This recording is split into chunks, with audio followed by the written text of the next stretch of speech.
안녕하세요. 연애 작가입니다. 오늘은 4강 주변에서 글감 찾기에 대해서 함께 나누도록 하겠습니다.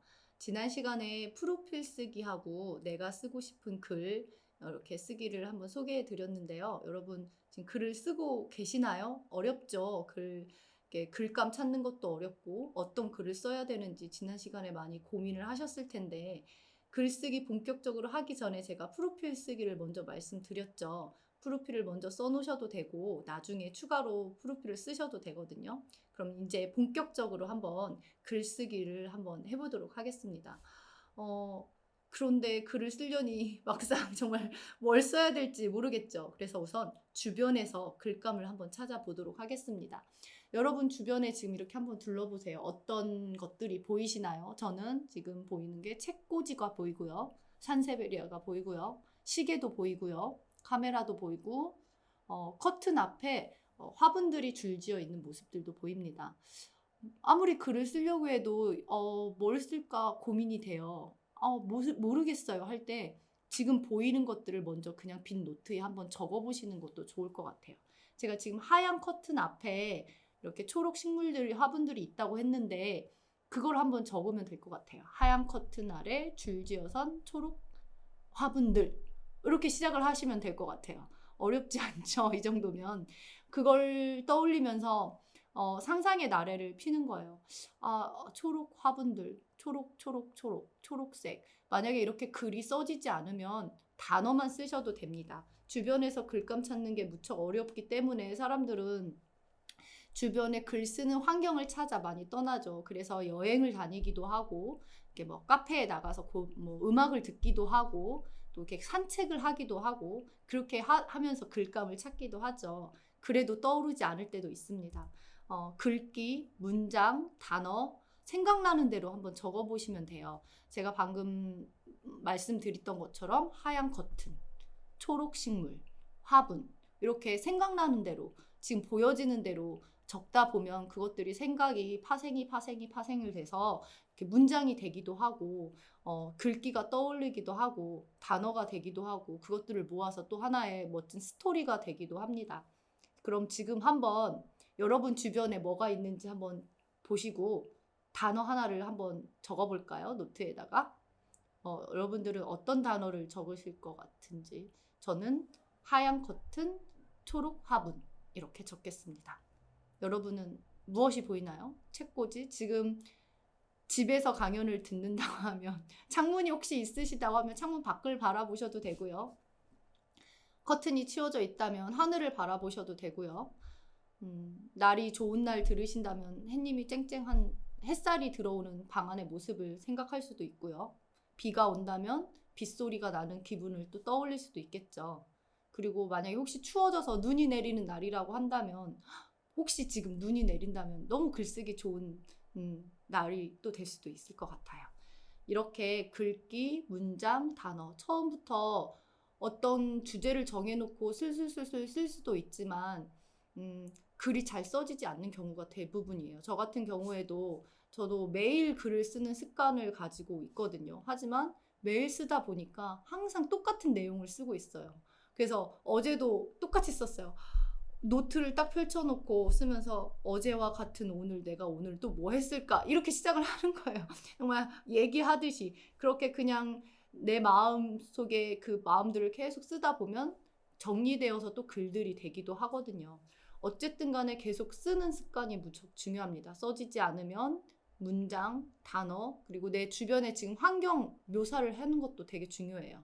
환경, 뭐 산세베리와 조명, 뭐 파랑색, 초록색 조명, 뭐 시계, 이렇게 시계 12시 40분 이렇게 쓰셔도 돼요. 그리고 그거 쓰는 것조차도 어렵고 막막하게 느껴지면 지금 이 분위기를 그림을 그리셔도 돼요.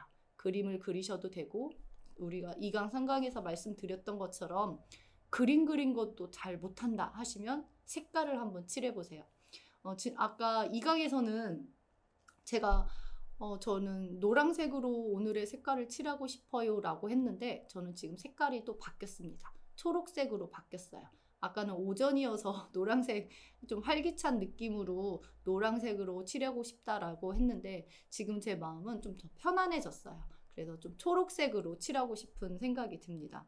이렇게 여러분들이 글을 떠올릴 수 있는 모든 환경들을 조성해 보시고 그런 것들을 노트에다가 옮겨보는 작업을 하시다 보면 그것들이 확장이 되고 확장이 돼서 좋은 문장이 되고 스토리가 될 거라고 생각을 합니다. 그렇게도 글쓰기가 무척 어렵다고 하면 우선 좋아하는 문구를 이용해서 확장된 글쓰기를 해보시면 도움이 될 것 같아요. 저는 좋아하는 문구가 가슴 시리다. 이런 말을 되게 좋아하거든요. 제가 제 프로필에서 말씀드렸죠. 저는 가슴 시리다라는 말을 참 좋아한다고 했죠. 그래서 그 문장을 가지고 글을 확장해서 쓰셔도 되고, 오늘은 비가 내리네? 이런 말도 좋아요. 비 내리는 날, 이런 말도 좋아하거든요. 그래서 비 내리는 날이라는 단어를 가지고 확장해서 이야기를 쓰셔도 됩니다. 제가 학생들하고 같이 하는 것 중에 하나를 여러분하고 한번 해볼게요. 제가 이렇게 주제를 줍니다. 당신이 나를 따뜻하게 만든 이유. 이 글들은 이병률 작가님의 책의 소제목들이에요. 제가 이병률 작가님의 소제목들 중에서도 제가 마음에 드는 거 그냥 골라온 거예요. 당신이 나를 따뜻하게 만든 이유. 이 주제를 가지고 학생들한테 글을 쓰라고 해요. 어쩔 수 없는 것들은 어쩔 수 없는 대로. 그다음에 들여다보고 싶은 너머의 안쪽. 이렇게 주고 이 중에서 마음에 드는 문장을 고르세요. 여러분도 물론 지금 이 문장에 마음이 안 드는 문장이 있을 수도 있지만 지금 내가 당장 글을 써야 되는데 쓸 수가 없어. 하지만 이 문장 셋 중에서 그나마 내가 쓰고 싶은 문장, 지금 나와 생각이 같은 문장, 나의 결이 있는 문장, 내가 뭔가 확장해서 쓸 수 있을 만한 문장이 있다면 하나를 선택해 보세요. 그리고 이 문장을 가지고 나만의 이야기를 만드는 거예요. 당신이 나를 따뜻하게 만든 이유. 뭐가 있을까요? 커피, 따뜻한 커피를 타줘서 나 따뜻해졌다 이렇게 할 수도 있고요. 그런 이야기들을 여러분만의 생각과 여러분만의 환경과 여러분만이 처한 그 환경에서 이 이야기들을 풀어나가시면 됩니다. 그러면 이것들이 확장돼서 여러분의 이야기가 될 수 있어요. 학생들하고 이렇게 해서 글쓰기를 했는데 정말 같은 주제를 가지고 10명이 있으면 한 3명은 같은 주제를 쓰겠죠. 당신이 나를 따뜻하게 만든 이유라는 문장을 가지고 3명이 글을 썼어요. 그런데 읽어보면 내용이 다 달라요. 그래서 깜짝 놀라요. 그리고 이 제목을 가지고 이병률 작가님도 썼겠죠. 그래서 여러분들이 쓴 글을 가지고 이병률 작가님이 당신이 나를 따뜻하게 만든 이유라는 이병률 작가님의 글을 읽어보면 또 틀려요. 그래서 나만의 새로운 창작품을 만들 수가 있습니다. 혹시 어쩔 수 없는 것들은 어쩔 수 없는 대로라는 문장을 선택하신 분이 계시다면 어쩔 수 없는 것들은 어쩔 수 없죠. 지각을 했어요. 오늘 아침 지각을 했어요. 어떡해요. 정말 어쩔 수 없죠. 지각한 거. 그죠? 식사 시간이 됐는데 일하느라 바빠서 점심을 걸렀어요. 어쩔 수 없는 것들은 어쩔 수 없죠. 이것뿐만 아니라 여러분들이 주변 환경에 처한 환경에 따라서 마음가짐이 틀릴 것 같아요. 한번 이 문장을 가지고 확장해서 글을 쓰고 싶은 분이 계시다면 한번 써보시는 것도 재밌을 것 같아요. 그리고 들여다보고 싶은 너머의 안쪽. 이 문장도 다양하게 해석이 될 수 있잖아요. 어떤 사람은 내가 좋아하는 사람의 마음이 될 수도 있을 것 같아요. 짝사랑하는 사람의 마음이 너무 궁금해요. 저 사람 마음은 어떨지. 근데 저는 뭘 떠올렸냐면 여기 오면서 보니까 저기 카페가 있더라고요. 풀꽃 문학관 근처인데 그래서 풀꽃 카페가 아직 닫혀 있어요. 근데 담장이 되게 높더라고요. 그래서 이렇게 아까 문을 열었나 하면서 풀꽃 카페라고 하니까 그 앞마당에 풀꽃이 정말 심겨져 있나? 예쁜 꽃들이 심겨져 있나? 보려고 이렇게 까치발을 이렇게 봤는데 담장이 너무 높아서 안 보이더라고요. 그래서 들여다보고 싶은 너머의 안쪽. 저 같은 경우는 오늘 저의 상황에 처해졌을 때 이 문장은 그런 이야기가 또 나올 수 있겠죠. 여러분은 이 세 문장 중에서 지금 어떤 문장을 선택하셨나요? 하나만 선택하셨다면 그걸 가지고 또 여러분의 이야기를 지금 한번 써보세요. 다 쓰셨을 거라고 생각해요. 잘 쓰든 못 쓰든 그냥 써보시면 돼요. 그리고 나중에 기회가 되면 주변 사람들에게 내가 쓴 글이야 하고 읽어주는 것도 괜찮고요. 어려우면 SNS에 올리셔도 됩니다. 이렇게 해서 한번 글을 써보셨고요. 두 번째 또 제가 문장을 드릴게요. 하루에 한 번 가슴이 뛴다. 바람이 통하는 상태에 나를 놓아두라. 마음이 급속히 나빠지지 않도록.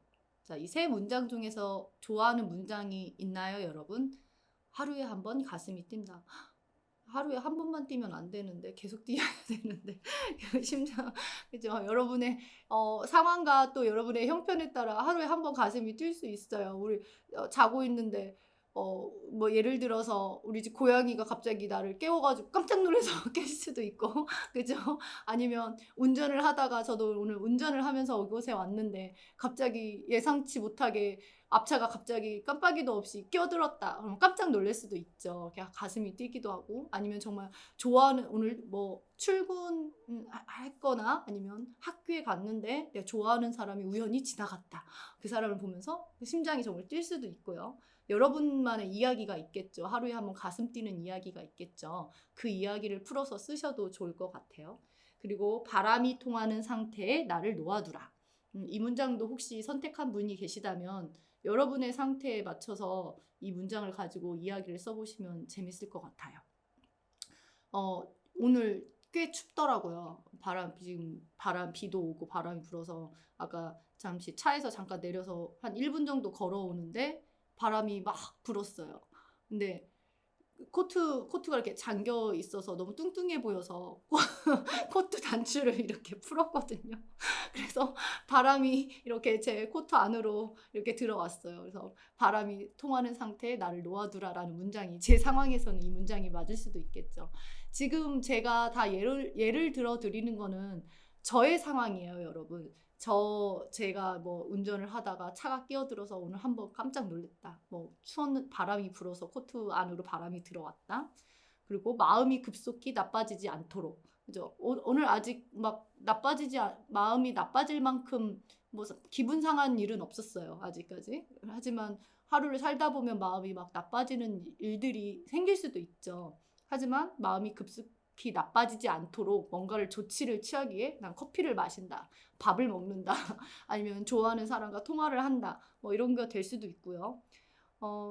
이런 거를 떠나서 여러분들이 이 문장 가지고 상상의 나래를 한번 펼치셨으면 좋겠어요. 전 되게 지극히 지금 현실적인 이야기를 했고 저의 상황에 비해서 이 문장을 가지고 해석을 했는데 정말 여러분마다 정말 가진 상황과 이 환경이 너무 틀리기 때문에 상상할 수 없는 이야기들이 나오더라고요. 정말 궁금해요. 여러분들은 이 문장을 가지고 어떤 이야기를 쓰고 어떤 생각을 하고 어떤 감성으로 또 이 문장을 오늘 여러분들은 받아들이셨는지 너무 궁금하니까 꼭 쓰셔서 주변 사람들에게 들려주셨으면 좋겠습니다. 제가 아까 이병률 작가님의 책의 소제목이라고 말씀드렸죠. 그래서 다시 한번 6문장을 보여드릴 테니까 이 중에서 마음에 드는 문장 한 개라도 오늘 꼭 선택하셔서 오늘은 이 중에서 글 한 편을 꼭 쓰시기를 바랄게요. 당신이 나를 따뜻하게 만든 이유, 어쩔 수 없는 것들은 어쩔 수 없는 대로, 들여다보고 싶은 너머의 안쪽, 하루에 한 번 가슴이 뛴다. 바람이 통하는 상태에 나를 놓아두라. 마음이 급속히 나빠지지 않도록. 저는 오늘 바람이 통하는 상태에 나를 놓아두라라는 문장을 가지고 저는 오늘 글을 한번 써보겠습니다. 저도 오늘 해가 다 자정이 되기 전에 해가 떨어져 밤이 12시가 되기 전에 오늘 일과를 마치고 시간이 되면 바람이 통하는 상태에 나를 놓아두라라는 이 소제목을 놓고 한번 저도 글을 써보도록 하겠습니다. 혹시 기회가 되면 저도 써서 SNS에 한번 올려볼게요. 여러분도 한번 오늘 이 문장 중에 마음에 드는 문장이 있다면 한 개든 두 개든 세 개든 선택하셔서 꼭 글을 써보셨으면 좋겠습니다. 이제 본격적으로 글을 또 한번 쓰는 방법에 대해서 제가 설명을 해드릴게요. 아까 1강부터 제가 말씀드렸죠. 1강에서는 이제 전반적인 출판에 대해서 말씀드렸고 2강에서부터 이제 기획하기가 됐죠. 구체적인 주제 정하기, 내가 쓰고 싶은 글, 그죠? 그리고 지금 글감들도 한번 찾아봤고, 그래서 기획하기가 참 중요해요. 나는 어떤 글을 쓰고 싶은가? 나는 소설을 쓰고 싶은가? 나는 시를 쓰고 싶은가? 나는 뭐 만화를 그려서 만화 속에 글을 녹여놓고 싶은가, 에세이를 쓰고 싶은가, 병상일기를 쓰고 싶은가, 어떤 구체적인 주제가 있어야겠죠. 그죠? 그래서 내가 쓰고 싶어 하는 글, 제가 첫 번째 과제를 냈던 것처럼 비슷한 책도 한번 찾아보시고, 이거에 맞춰서 한번 기획을 해보는 거예요. 저는 주로 에세이를 많이 쓰고요. 단편소설 2권을 출간했다고 했잖아요. 그래서 3번째 단편소설을 지금 기획을 하고 있어요. 스토리는, 기획 자체가 이제 소설을 쓰겠다는 기획이고, 스토리는 어느 정도 이제 머릿속에 있지만 아직 옮겨지진 않았어요. 계속 생각하고 있거든요. 그래서 소설을 써야지 이번에는 단편소설 이렇게 저는 기획을 했습니다. 그리고 프로필 쓰기 연습해봤죠. 충분히. 우리가 프로필도 우리가 고전적인 방법으로 프로필을 쓸 수 있지만 요즘에는 프로필도 좀 다양하게 많이 변하고 있다고 말씀드렸어요. 그래서 프로필도 재치 있고 재미있고 또 작가를 잘 표현할 수 있고 내 마음을 잘 표현할 수 있고 작가가 독자에게 하고 싶은 말을 프로필을 통해서도 할 수 있다고 생각을 하거든요. 그리고 이제 좀 낯선 단어가 등장을 했네요. 프롤로그 쓰기. 프롤로그라고 하면 처음에 들어가는 말이라고 보시면 돼요. 그리고 나중에 에필로그라고 하면 마치는 말이라고 생각을 하시면 돼요. 출판사마다 다 달라요. 프롤로그나 에필로그를 주세요라는 작가님 주세요라는 출판사가 있고요. 프롤로그나 에필로그를 전혀 쓰지 않는 출판사도 있고요. 하지만 보통 대부분 보면 여러분들이 책 한 권 지금 주변에 책이 있다면 한번 꺼내서 한번 보세요. 이렇게 작가 첫 페이지 피면 작가 프로필이 보이고 그 다음에 목차가 보일 거예요. 목차가 쭉 보이고 그 다음에 프롤로그 같은 형식의 글이 있는 책들이 또 있습니다. 그래서 들어가는 말 프롤로그라고 하죠. 프롤로그에다가 다 쏟아내세요. 자기가 이 책을 기획해서 쓰기까지의 과정, 어떤 마음가짐, 그리고 어떤 심정으로 썼는지 그냥 들어가는 말 그대로 한국말로 들어가는 말, 그리고 원고를 다 쓰고 마치는 말, 에필로그해서 마지막에 또 넣기도 하거든요. 시간이 되면 여러분이 이제 나는 소설을 쓸 거야, 나는 에세이를 쓸 거야 이렇게 기획을 했다면, 자기가 쓰고 싶은 책을 정했다면 제가 첫 번째 말씀드렸던 거 프로필도 써봤을 테고, 그 다음에 이제 기회가 되면 프롤로그도 한번 써보시기를 추천해 드립니다. 안 쓰셔도 돼요. 하지만 이제 써보시면서 더 글쓰기도 확장이 되고 내가 쓰고자 하는 글에 대한 정의가 되거든요. 프롤로그, 에필로그를 쓰면서. 그러면 내가 명확하게 어떤 주제를, 내가 이 책을 왜 쓰는지, 내가 이 글을 써서 독자하고 무엇을 나누고 싶은지에 대한 것들이 정리가 되거든요. 그래서 프롤로그를 써보면 또 도움이 됩니다. 그 다음에 4번째로 꼭 하시라고 하는 게 목차 쓰기거든요. 나누기예요. 그래서 여러분들이 나는 에세이를 쓸 거야 라고 했지만 에세이 중에서도 결이 다 있어요. 오늘은 가족 이야기, 여기는 내가 가족에게서 느꼈던, 가족들과 일어났던 에피소드를 쓴 에세이가 있을 테고, 또 뭐 애완동물을 기르신다고 하면 뭐 고양이나 강아지와 느꼈던 감정을 나눴던 일상, 뭐 산책을 나갔다가 겪었던 에피소드, 이런 이야기가 또 있을 테고, 아니면 또 내가 여행을 가서 또 느꼈던 뭐 감정, 에피소드가 있을 테고, 이렇게 좀 결이 비슷한 것들, 주제가 비슷한 것들, 색깔이 비슷한 것들 있죠. 그런 것들을 한 파트, 2파트, 3파트, 4파트, 최소한 4파트 이상으로 나눠보는 작업이 필요하거든요. 나 그냥 글 쓰고 싶어서 매일 생각나는 대로 그냥 쭉쭉쭉 썼어. 하지만 그 글들을 자세히 잘 읽어보면 결이 비슷한 글들이 분명히 있습니다. 여러분들이 쓴 글이라고 하더라도 한 작가가 썼다고 하더라도 분명히 주제도 다 틀린 에세이가 있고요. 그리고 뭐 인생에 대해 고민하는 글을 쓴 것도 있을 테고, 분명히 꿈에 대해서 고민했던, 나의 미래에 대해서 고민했던 그런 글들도 있을 테고요. 아니면 좀 아팠던 일들, 막 화났던 일들, 상처받았던 일들, 슬펐던 일들에 대해서 썼던 글들도 있을 테고요. 여러분들이 이렇게 내가 쓴 글들을 전반적으로 원고를 다 모아놓고 한번 목차를 나눠보는 작업이 엄청 필요하거든요. 그래서 최소한 4파트 이상으로 나눠보시는 게 좋을 것 같아요. 자연 하면 봄, 여름, 가을, 겨울, 뭐 가족 이렇게 해서, 아니면 뭐 여행, 아니면 꿈, 아니면 뭐 상처, 회복, 뭐 이렇게 될 수가 있죠. 주제는 다양하니까 여러분들이 쓰신 글들이 어떤 내용인지 모르지만 다양할 거 아니에요. 그 중에서도 비슷한 것들끼리 이렇게 나눠보시면 목차를 쭉 정해보시면 좋을 것 같아요. 그것이 이어져서 파트 나누기하고 이어지는 거거든요. 목차라고 하면 제목, 먼저 제목, 모든 글의 제목이 다 있죠. 제목, 목차, 그 다음에 이제 파트 나누기, 방금 말씀하신 게 목차 나눠졌으면 이제 파트 비슷한 분류끼리 이렇게 나눠지는 거예요. 그 다음에 마지막으로 이제 원고, 교정, 교열, 윤문 이렇게 나가거든요. 교정, 교열, 윤문이 가장 어려워요. 제가 책을 만들고 책을 쓰고 이렇게 작가 생활을 하면서 가장 어렵게 느껴지는 게 정말 이 원고 쓰는 것보다 교정, 교열, 윤문인 것 같아요. 정말 제가 마지막 강연쯤에서 이제 교정, 교열, 윤문에 대해서도 좀 설명을 해드릴 텐데 여기 보면 지금 이 PPT에서만 봐도 여기 쉼표, 마침표, 뭐 띄어쓰기 이런 게 다 있잖아요. 정말 띄어쓰기도 너무 어렵고요.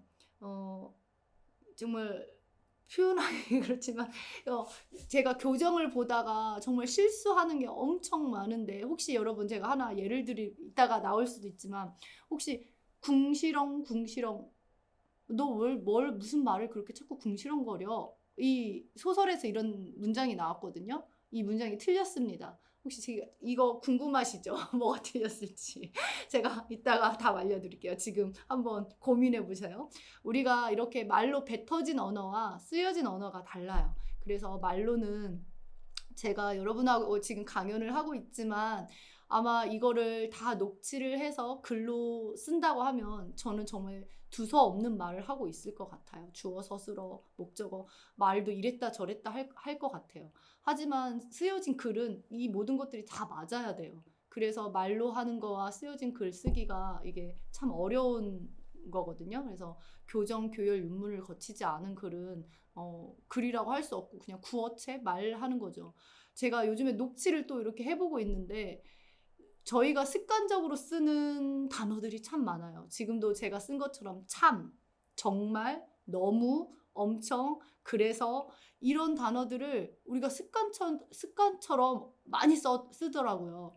하지만 그런 습관처럼 쓰는 단어들과 문장들을 책에다가 계속 습관처럼 쓰면 안 되잖아요.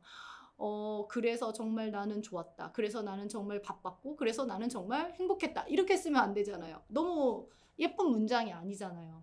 그래서 우리가 말투가 있다고 하는 것처럼 글투도 있습니다. 하지만 그 글투가 말투가 글투가 되면 안 돼요.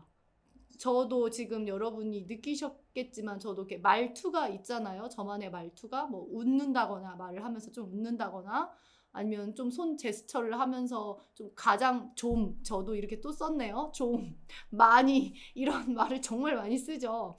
하지만 그 말투가 글투가 되면 안 돼요. 작가의 글투가 있긴 하지만 그것이 꼭 말투가 글투라는 얘기는 아니에요. 그것에 대해서도 더 설명을 드릴게요. 그래서 여러분들의 색깔을 찾아가는 것도 중요하지만 뱉어진 말을 무조건 글로 옮긴다고 해서 그것이 또 좋은 문장은 아니라는 거. 다시 한번 이제 글쓰기에 대해서 다시 한번 정리를 해볼게요.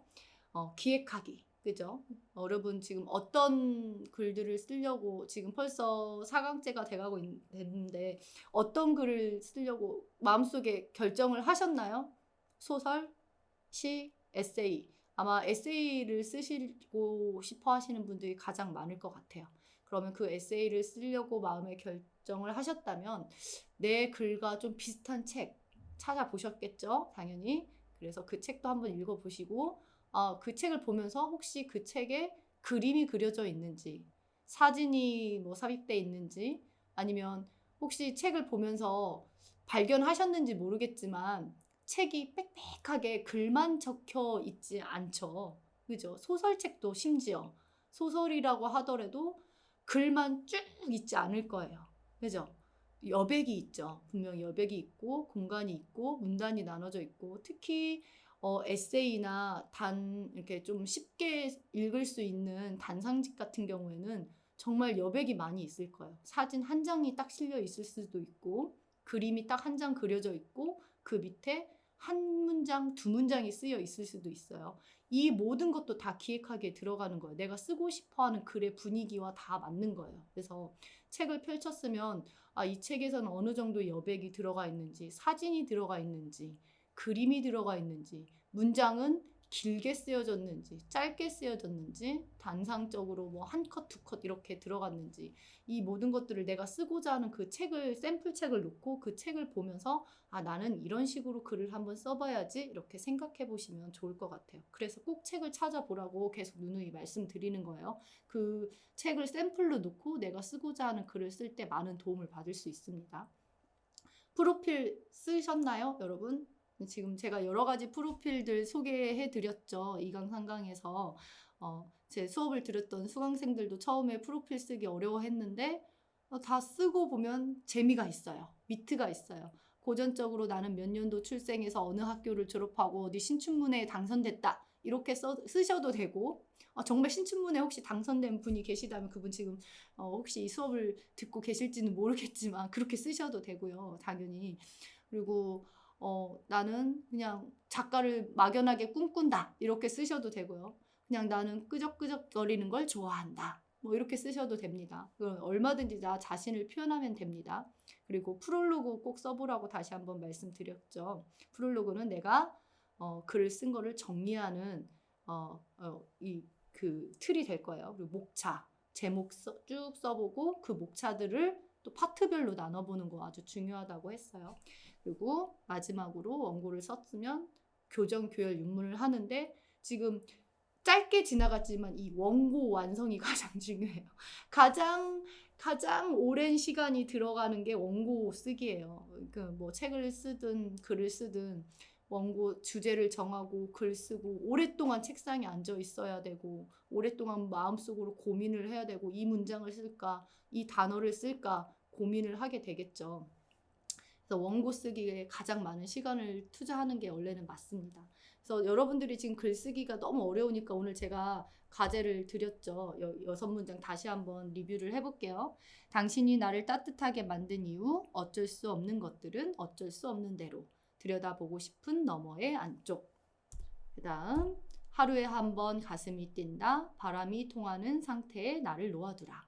마음이 급속히 나빠지지 않도록. 혹시 오늘 글을 쓰셔야 된다면 못 쓰셨다면 그리고 쓰고 싶으시다면 내가 글감이 없다 하면 이 6문장 중에서 꼭 하나를 선택하셔서 한번 써보시라고 했어요. 저는 바람이 통하는 상태에 나를 놓아두라 라는 문장을 가지고 오늘 꼭 글을 써보겠습니다. 우리 같이 약속해요. 꼭 쓰는 걸로.